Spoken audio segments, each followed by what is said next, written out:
Hey, I'm Dan with Culture Reviewed. You can check out what we're doing at culturereviewed.com. We're going to start a whole bunch of videos on YouTube, unless YouTube doesn't like what I'm doing and kicks me off. It's late April in the Chicago area, and what I'm doing today is standing in front of some rain barrels that I just got. I can talk about those a little bit later, but we're going to pick up some compost. Got my dad's 95 truck, and hopefully it can hold a yard or two of compost and make it back here. I'm going to be working on improving the soil at my place because the soil is terrible.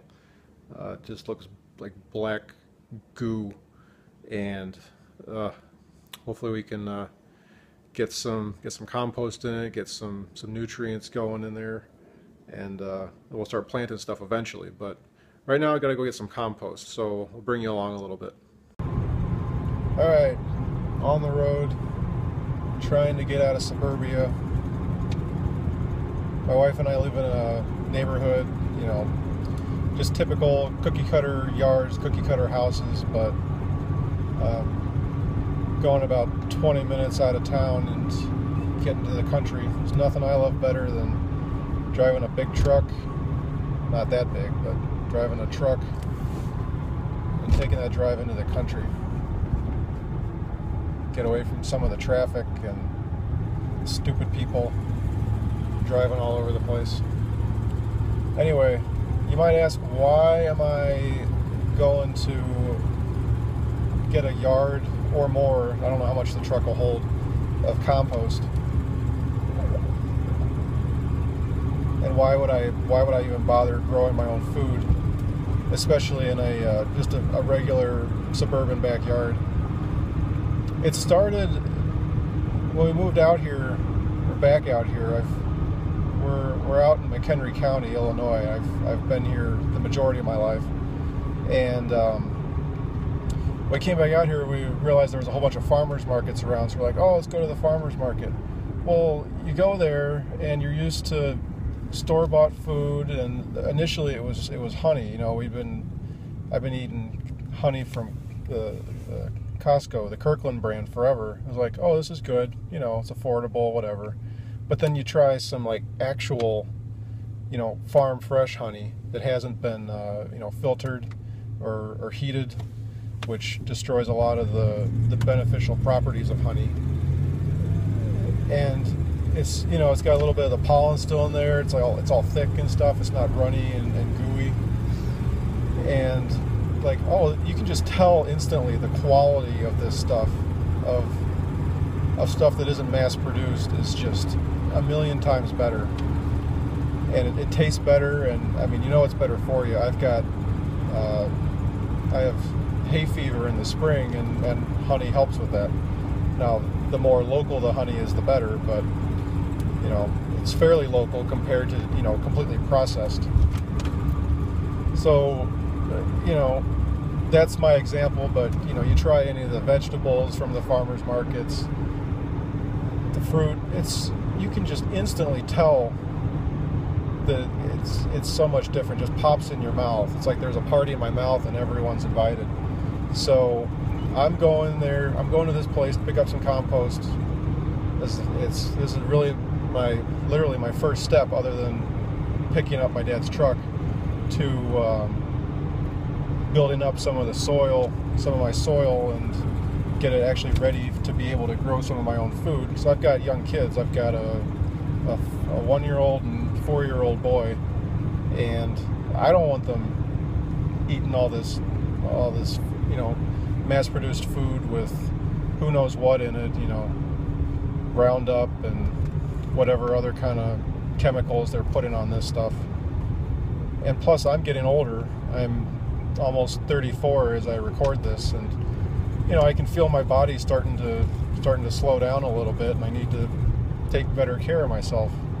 And one way of doing that is eat better food. And plus, there's a lot of exercise involved in doing this stuff. So I don't know. Those are my thoughts. I think this will be an interesting project.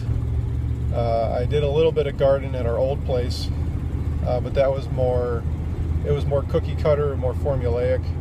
I just went and bought a bundle package of like peat moss and a couple of different composts, and threw it in a raised bed.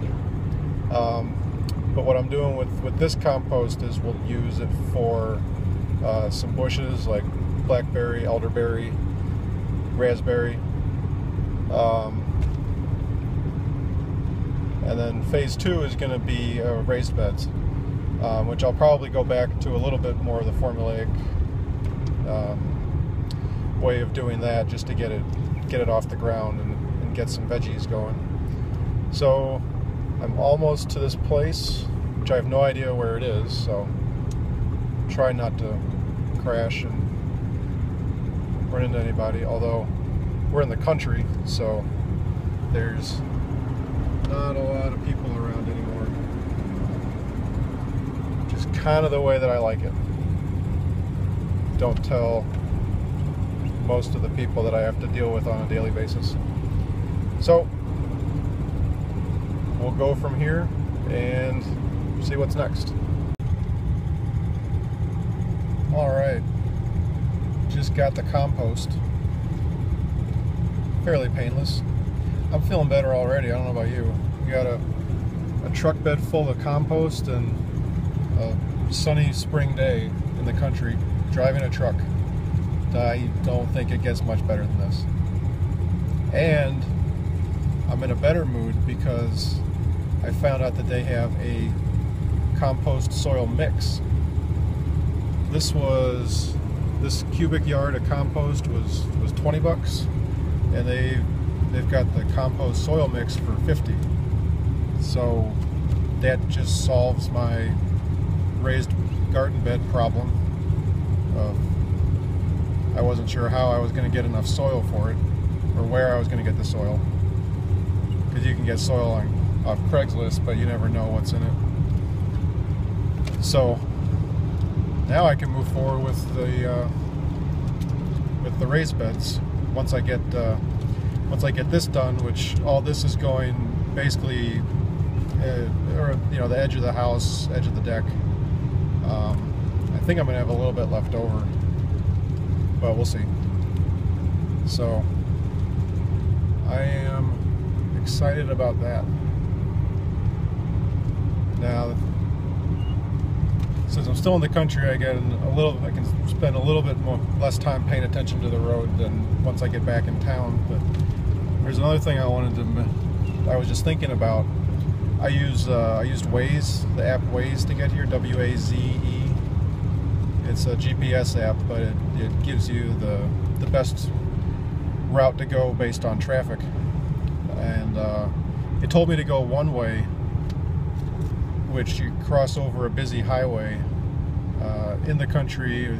People are driving really fast and not really paying attention. Not that they pay attention in town either, but I know the way that it wanted to take me to get across this one road, which I'm actually at right now, there wasn't a light at, and I had to go straight across. And I still have to go straight across this way, but I went a different way because I knew that it was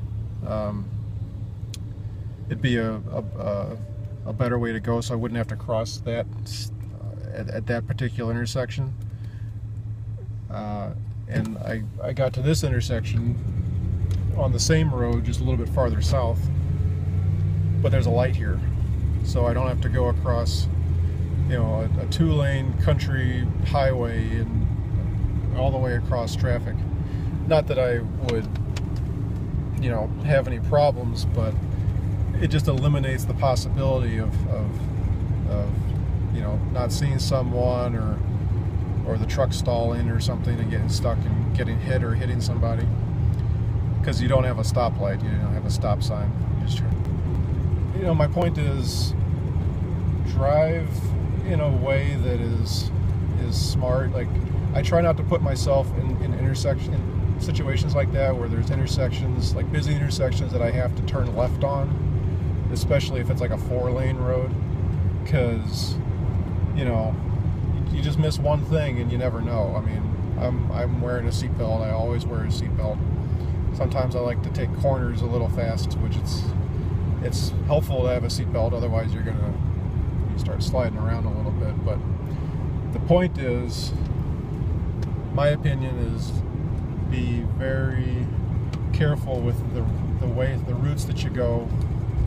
And even though these GPS apps can tell you the quickest way to go, in my opinion, I don't think it's the best way, because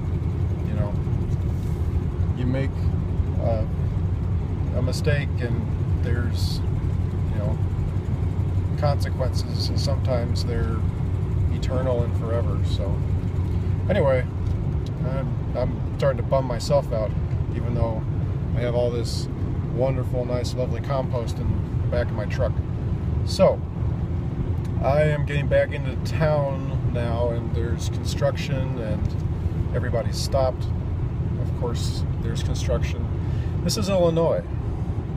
There's 2 seasons, winter and construction. So it's not winter, so it's construction season. There's all the signs. So